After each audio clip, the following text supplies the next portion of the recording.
I swear to you, man, it's an honest-to-God ghost town just sitting out there. That was the line that hooked us.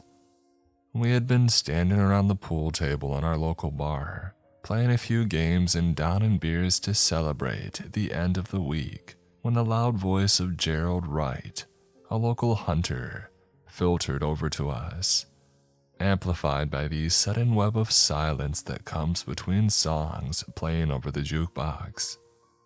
I looked up from the shot that I had been about to take to stare over my shoulder. He was sitting on one of the stools of the bar, talking to another hunter that I didn't know the name of, waving his arms around, a glass of beer precariously sloshing around in one hand. I was out tracking a stellar 4-point buck through the woods, and I looked down the hill to my left, and what do I see sitting in the valley? A ghost town, just sitting silent as a tomb, with the afternoon sunlight glinting off of the roofs and windows. I'm telling you, Mick. He poked his friend in the chest. I've been hunting up there for nearly 20 years, and I've never come across that place. I must have been blind to miss it. He ran a hand over his face, pressing his fingers into his eyes as if to prove his point. I exchanged a look with Carlos across the table, raising an eyebrow and jerking my head behind me. I could see a look of curiosity etched onto his face in the glow of the lights over the pool table. It was one echoed in the third member of our group, Aaron. He held up one finger and set the cue down on the table, turning around and walking to the bar as the silence was broken by a country song coming on the speakers. I held up a hand to signal to the bartender. Hey, Shelley, can I get one more Corona, please? I called as she turned her head to me. She nodded and I turned to the two men beside me. Hey, Jerry, did I just hear you say something about a ghost town? I asked nonchalantly.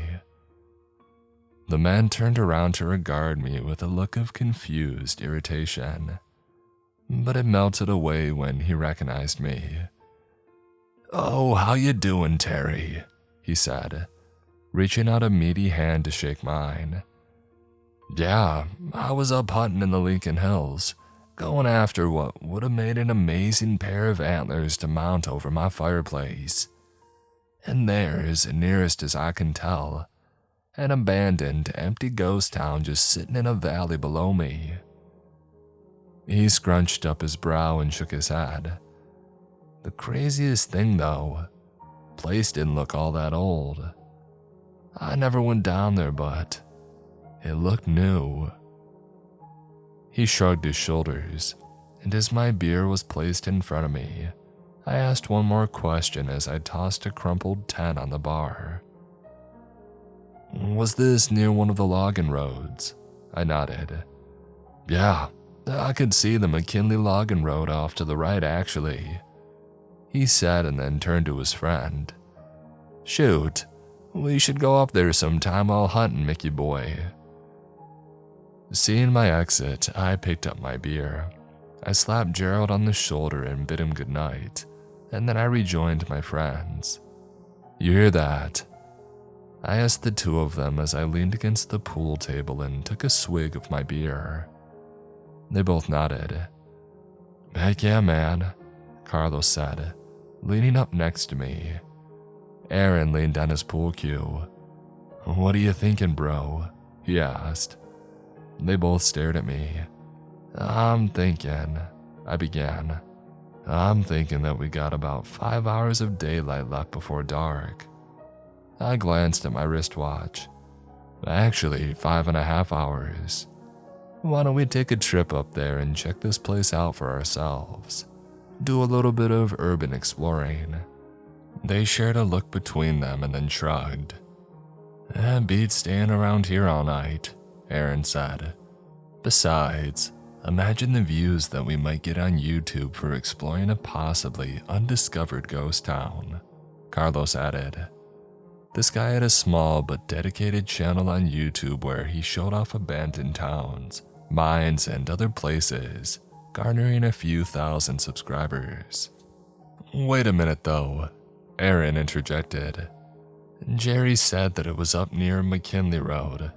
There's absolutely no freaking way my car is going to make it up there. Neither will Carlos's Explorer.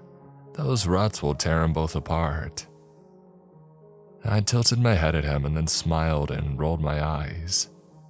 Oh, did you forget I've got my K5 back at my place? That thing will eat up those ruts and dips and make it there and back perfectly fine. They exchanged another look and then both split into grins. Well then what are we still doing here? Carlos exclaimed, downing the last of his beer and throwing the bottle into a garbage bin. Let's go. And with that declaration, we filed out of the bar into Carlos's Explorer, and we drove to my house. Sitting in the driveway was my pride and joy, an almost pristine Chevy K5 Blazer. We all piled into the truck, and after making sure we had all the equipment that we might possibly need, we drove through town and onto the logging roads. Many of them hadn't been used in decades. The lack of maintenance on the roads had caused the dirt roads to become pockmarked with ruts and dips, making it look like the acne-filled face of a teenager. Trees stretched over the road, some interlocking with each other like wooden fingers, and they would occasionally scrape against the roof of the truck with a sickening sound as we passed through thick portions. Very quickly, much of the late afternoon sun became blocked by the thick foliage, leaving much of our drive in the shadows. As we drove, I pushed a CD into the player, filling the cabin with the voice of Willie Nelson. I navigated around the dips and dents, occasionally slowing to a crawl through them, and deep puddles where the road had been partially flooded by the previous night's rain. Aaron sat in the passenger seat, a yellowed, old-as-hell map detailing the logging roads in his lap. I had bought it from a garage sale to help find my way around the backwoods when I went off-roading. Okay, if Jerry was right, it should be about 2 miles ahead of us, and if he saw it in a valley, he pointed to a trough detailed by the map. The only place that I could think it would be here, in Barrett Valley. Carlos poked his head between us to look down at the map himself. You ever even hear about an abandoned town out here before? He asked, the question addressed to both of us. We both shook our heads. For the next 10 minutes, the music was the only thing heard besides the rumble of the truck's engine and the scrape of the tree branches. And then it was broken by Carlos, pointing his finger past us and out the window. Look, he said. It would have been so easy to miss, being almost completely overgrown, but he had spotted something. It was an offshoot road, clearly not having been used in even longer than the road that we were on. Hey, good eye, Aaron cried, turning around and slapping him high five. I stared at the road for a moment though. I tilted my head sideways. There was a strange feeling that I was getting from looking at it. I couldn't place it exactly, but it just felt unnatural. Shaking it off, I turned off the radio, and then reached down and shifted the four-wheel drive into low gear. Well, here we go, guys, I said and then turned slowly onto it. I will forever kick myself in the butt for not paying attention to that feeling. I know now that it was an instinctive warning, one that I failed to heed. It became, if possible, even more slow-going. I could barely see the edges of the road as the bushes had already begun to regrow in the middle of it, a sign that nature had long since begun to reclaim this for itself. I turned on the truck's headlights along with the roof-mounted lights to help see where I was going. For about 10 minutes, that's all that we saw. Unending trees and bushes pressing in on us as though they were trying to trap us in place. And then they began to space out and the road became visible again. What was strange though was that 2 minutes later it changed from dirt to tarmac. I remember actually feeling so stupefied that I brought the truck to a stop for a minute, staring at the black road with yellow lines down the middle, before snapping myself out of my surprise and shifting back into two-wheel drive and continuing. A minute later, and we rounded the last corner, and we finally saw it. I brought the truck to a stop before a bridge leading into town, and all three of us leaned forward. Carlos whistled. "Wow, that's something I didn't expect to see," he breathed. I had to agree with him. I hadn't asked Gerald for details, but I never in a million years would have thought in my head of this. This place, it was not even close to being small. It took up the entire length and width of the entire valley, and stretching out before us were rows upon rows of streets. Houses sitting behind long, overgrown lawns that looked like small jungles. Off to the left was what had to be the downtown. At least 4 or 5 blocks were taken up by commercial buildings, along with what looked like a cinema and a community center. At the far end of the town, we could see the faded white church spire rising above everything else. "My God," Aaron mumbled. We all turned to look at each other and then laughed softly. "We just hit the jackpot," Carlos exclaimed, reaching into his bag and pulling out his camcorder, beginning to film through the windshield. "You're not kidding," I added, and then I looked to my right. "Look," I said, pointing. Set right after the bridge was a medium-sized metal sign. In white letters that stood out from the blue background, it proclaimed, "Welcome to McCamey. Population 12,463. "Dude," Aaron said as Carlos leaned forward to zoom in on the sign. "Not even our town has a population of 12,000 people." He looked around. "And this place looks too new to be from any more than 30 years ago." He was right. The design of the houses and the commercial buildings looked far newer than any abandoned town that I had stumbled across. "So why do you think it's empty, and we've never heard about it before?" I asked, turning around in my seat to look at Carlos. He shrugged, running his free hand through his short brown hair. Maybe it was a planned expansion of the area that never came to be. Maybe it was meant to be a new development, but the company or the people financing it ran out of money, and they had to abandon it. The idea somewhat soothed the eerie feeling that gazing over the town had filled me with. Yeah, Carlos is right, he has to be. Just some rich idiot's pet project that bankrupted him. Repeating that thought in my mind, I slowly pressed on the gas and we crossed over the bridge, which rattled slightly into town. Now, if you, during the pandemic, ever got to see how eerie it looked, to see what should have been a populated area completely deserted, take that and amplify it 10 times, and you'll have an idea of how it felt to drive through McCamey. The noise of the truck's engine and exhaust bounced and echoed off the buildings and surrounding hills back at us through the open windows that we had lowered to let the cool air inside, and for Carlos to film. We crisscrossed through some of the residential streets at first, looking to see if we could see any abandoned cars parked in the driveways or anything of the sort, but we never saw anything. All we saw were the houses, all which seemed to have a relatively modern design to them, but aged by the elements. Paint ripped off the sides and gutters hanging precariously off the roofs. More than a few had their windows broken.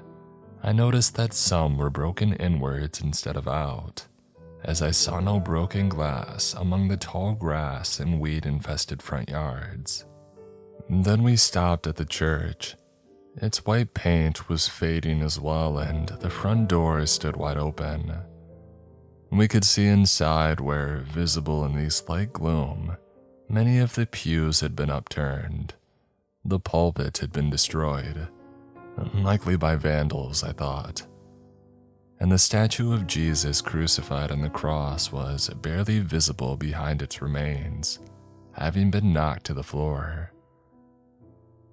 I shifted my eyes from the mess inside to the announcement sign at the end of the walkway leading up to it. The glass had fogged up with many years of disuse, but I could just barely make out the white letters which had been set up behind it. Save yourself from the pestilence. God is here to offer you salvation. I couldn't understand why, but I unwillingly shuddered reading it, a chill shooting up my back. The other guys had noticed it as well. What the heck did they mean by the pestilence? Carlos asked, zooming in on the sign. Heck if I know, I said, for some reason unwilling to look back into the church. The shuddering feeling came over me again, to use the old phrase. It felt as though someone had just walked over my own grave. Aaron looked at his phone. Well, we have about 2 hours of daylight remaining. You want to go and check out the downtown? I let out a deep breath I hadn't realized I had been holding and then nodded. Yeah, why don't we go check that out and then get back to town? I honestly don't want to drive those logging roads after dark. They accepted my answer and turned away, but I knew I had been full of crap. It had nothing to do with the logging roads. It was here that I didn't want to be when the sun went down. I put the truck in drive and with just a little too much of a push on the gas, pulled away from the curb.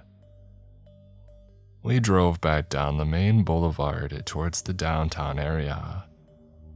About 5 minutes later, we had pulled into a faded parking space in the downtown square. Dirty windows concealed the surrounding buildings' interiors, but the signs above, as broken and as dirty as they were, still showed what they had been. Just from our space, we saw a laundromat, a library, the town newspaper building, what looked like a video rental store, a repair garage, a convenience store, and at the end of the square, the community center. Hold on, I said, shutting the truck off and pulling the key from the ignition. Using another key on the ring, I unlocked the center console and opening it, pulled a small black case from it. I opened it, revealing a silver handgun. Well, dang, Aaron exclaimed. I snorted and then held it up as I picked up 2 magazines from the box as well. Beretta 92 FS, Enox. Don't leave home without it. I pulled a holster from under the driver's seat and, with a little wiggling, hooked it onto my thigh.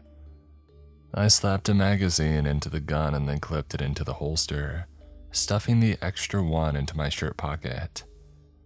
Not taking any chances, are you?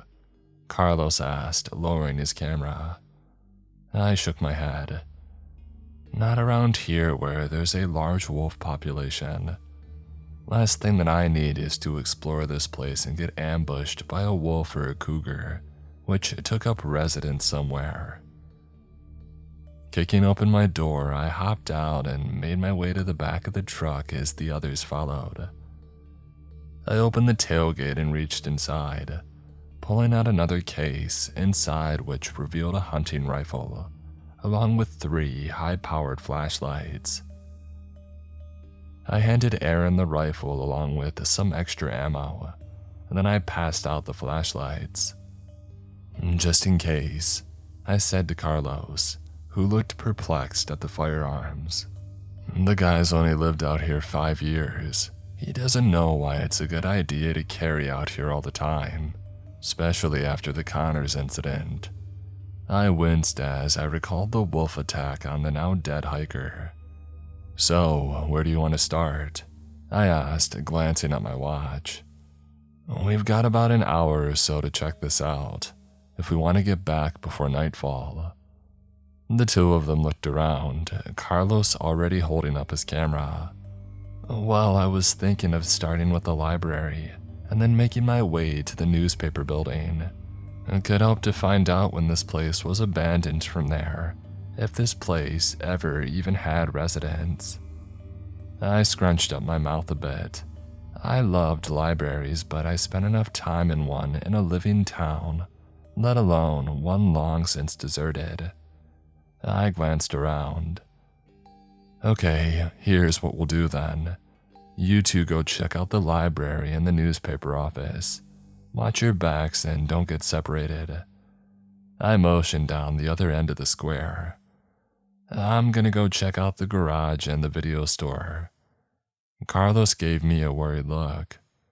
How are we gonna stay in touch though, in case anything happens?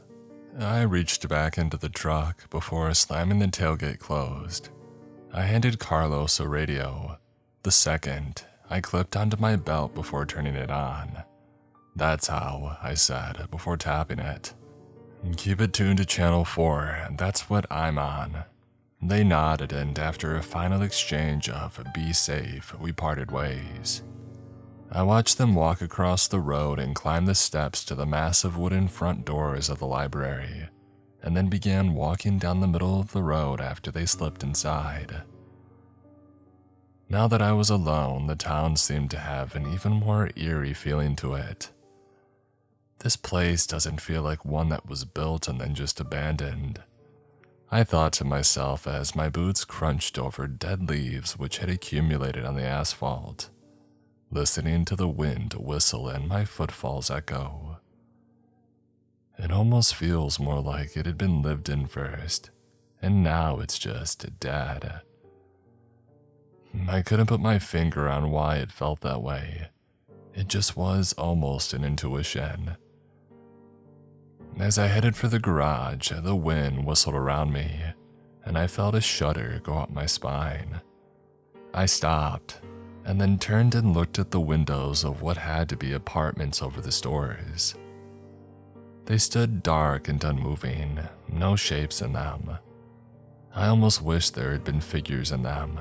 It would have been far less creepy. Shaking my head, I turned back and walked a little faster until I reached the garage. Both bay doors were shut and the windows on the top of them were too high to see through. So I headed for the cracked glass door that customers would enter. Flicking on my flashlight, I pulled on the handle. It opened after a moment of tugging, causing a bell hooked on the inside of it to ring. I stepped inside and looked around as it shut, the sound echoing in the stillness. Directly in front of me stood the main counter where the mechanic would greet customers. Sitting atop it was the monitor for a computer, with a rack of part boxes and oil behind it. Shelves lined one side of the room with bottles and boxes that had their labels long since rotted or peeled away, as did posters on the wall. Wait a minute. I turned my flashlight back to the counter. I focused the beam on the computer monitor. What?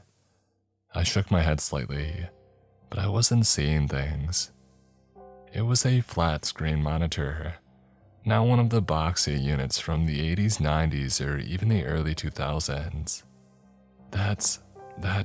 How the heck did that get here? I crossed the floor and vaulted over the counter, turning to look at it. It was indeed a newer model flat-screen monitor, the Dell logo still visible beneath the layer of dust covering it. I couldn't see the tower, only the monitor and the keyboard.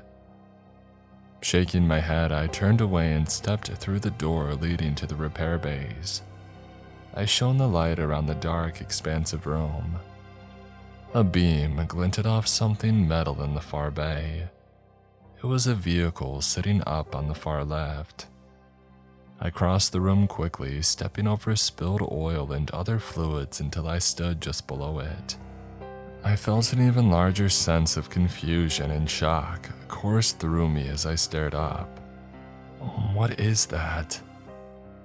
I wasn't looking at an older car or a truck. I was looking at a Cadillac Escalade, and not one of the older ones either. It was one of the brand new Escalades, the generation that had only been out for 2 or 3 years now, but it looks much older than that. The undercarriage was coated with what had to be years, if not decades of rust and corrosion, and the paint on the side was faded, as though it had sat outside in the beating sun for countless summers. Feeling a massive sense of unease sweep over me, I stepped around the back and aimed the light at the license plate on the back of the SUV. The sticker on the plate indicating what year it would expire was illegible. It had faded too much to read.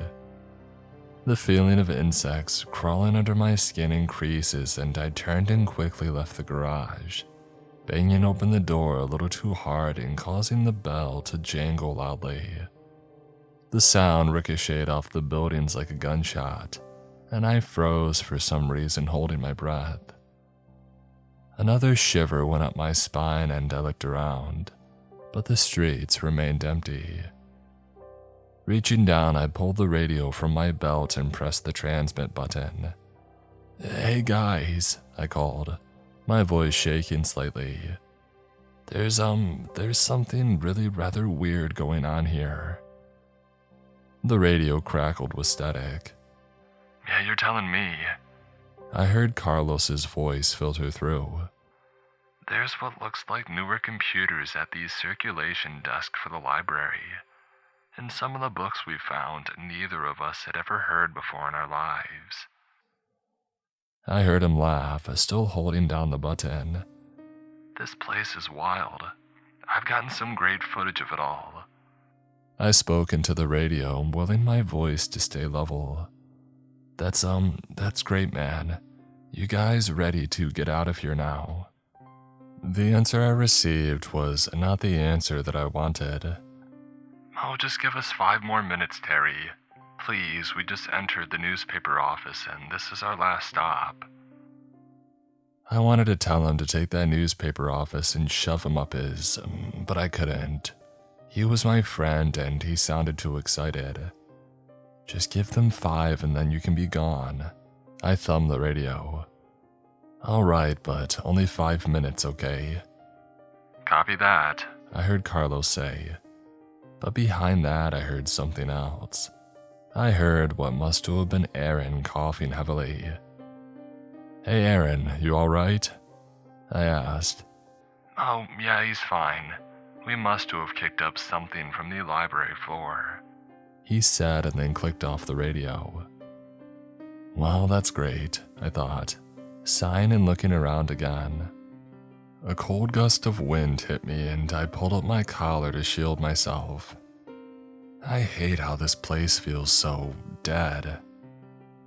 Not wanting to remain out in the open, I strode quickly back across the square to the video store. Well, I wanted to see and hear anyways. Looking up, I could barely make out the name. Nostalgia Video. Pulling open the dirt-smeared door, I stepped inside and shone my light around. There was a circular desk at the front of the store, with aisles stretching out behind it.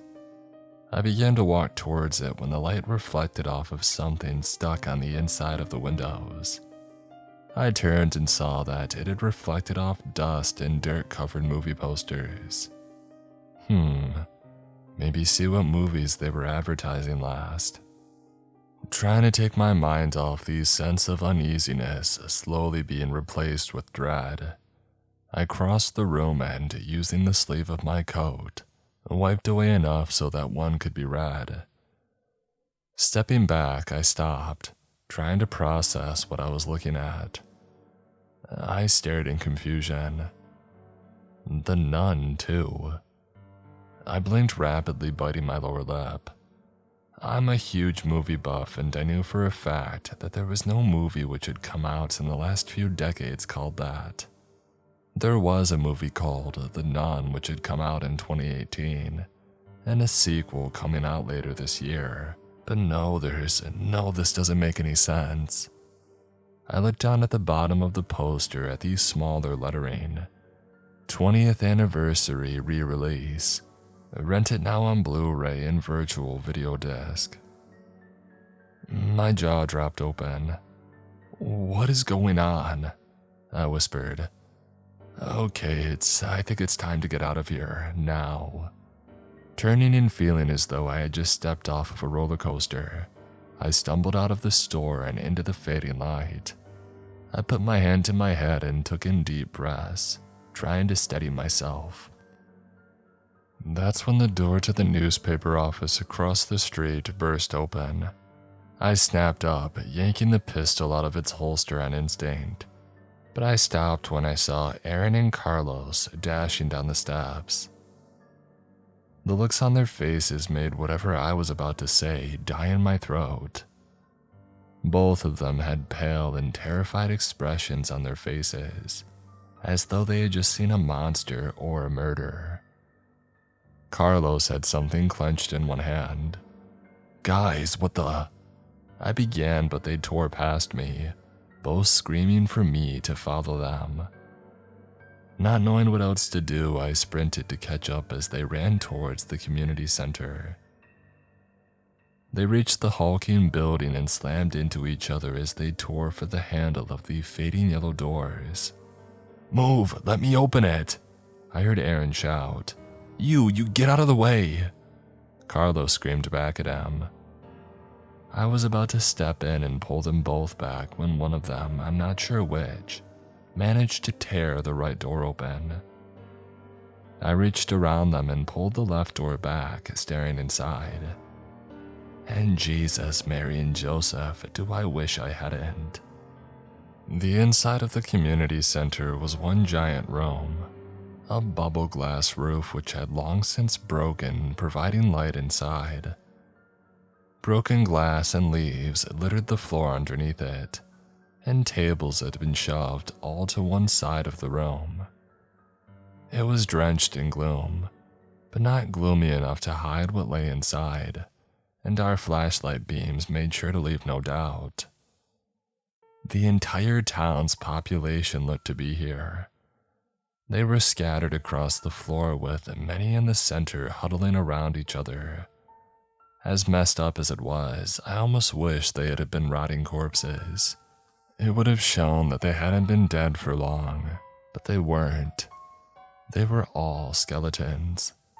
I could see the bones of families huddling together with tattered, torn clothes on, parents holding their children. What had to be couples embraced each other, while still others curled up alone, hugging their own knees. The worst ones were the few who laid slumped against the walls, a pistol in their hands and what appeared to be a bullet hole in the back of their skulls. I began shaking, feeling as though someone were pouring ice water down my back nonstop. And behind them was a white banner, one which read in black letters, "Emergency Shelter." I looked from the horrifying sight to Carlos, my eyes wide and my breath coming in ragged gasps, trying to find something. I don't know what in his gaze. He looked at me, his eyes as wide as mine, and wordlessly handed me what he had been holding. As I stared at it, I felt my jaw drop open, and the flashlight that I had been holding fell from my hand, smashing and breaking on the pavement. For a moment longer, we all just looked at each other, the only sound heard being the ghostly whistle of the wind. And then we ran. We all dashed across the square. The sound of our feet echoing in the deathly stillness, reaching the truck and leapt inside. Jamming the key into the ignition, I slammed on the gas, almost flipping the truck from how sharply I turned the wheel. I swerved onto the road leading out of town, sending it airborne over the bridge before crashing back down in a shower of sparks. "My camera!" Carlos cried suddenly, looking behind him, but there was no way that I was going back for it. I kept my foot down, smashing through the bushes and trees until we came to the logging road, and then I turned onto it and, not caring about my truck at all, flew down it back to town. As soon as we had made it back, I immediately drove to the police station. I must have looked like an absolute madman bursting through the doors, but luckily the sheriff knew me and didn't pull his gun on me. Stammering, almost blubbering, I managed to get out what I could. I knew I sounded absolutely insane, but I needed to tell him. I had to. I could tell they didn't believe a word that I said, but even still, they still sent a few deputies up into the hills with their off-road cruiser to investigate. When they came back, they shrugged their shoulders at me. "There's nothing up there, Terry," one told me. "Nothing but an empty valley." I wanted to press, but I let it go. They had just assumed that we had had one too many drinks, maybe even eaten some mushrooms, and ended up seeing things. In the back of my mind, I knew they would never find anything, even though I had wanted them to. There was a reason for it. The object that Carlos had handed me, which I had suddenly dropped as I ran, it had been a yellowed newspaper. The headline read, "National death toll rises to 190 million as president declares martial law." But that wasn't what cut through me like a knife, making me feel as though all I knew and believed about reality was crashing down around me. It was the date at the top of the paper. July 22nd, 2047. That was over a year ago. When they had come back and told us that they found nothing, the three of us made a pact, vowing to never speak again about what we had seen. We all felt that it would be better that way. So why, after all this time, am I breaking it? Why am I posting my experience here and telling all of you when I've spent months trying to drown myself in booze in an attempt to forget? My guess as a warning, for two reasons. The first being, thanks to this site, I just recently learned about the concept of a time slip, an overlap of the past or future and the present. And second, because last week there was a town hall meeting. It was to introduce us residents to a wealthy landowner who had just moved here. I went out of sheer curiosity. He spoke about how he had purchased a large slice of former logging land to develop a new town, one to attract more people to our area. He even showed artist renditions of what he wanted it to look like. When I saw them, I felt myself begin to violently shake, as the dread I felt that day returned in spades. At the top of the concept art was the name he intended to choose for it. Take 3 guesses what it was.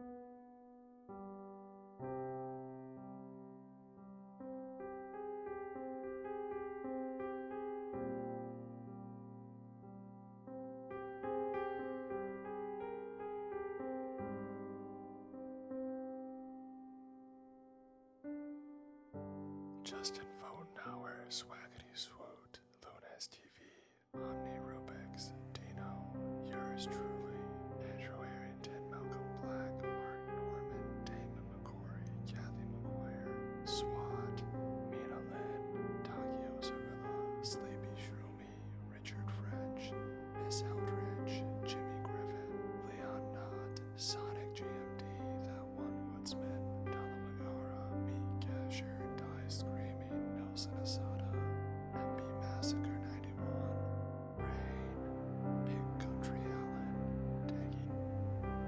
son.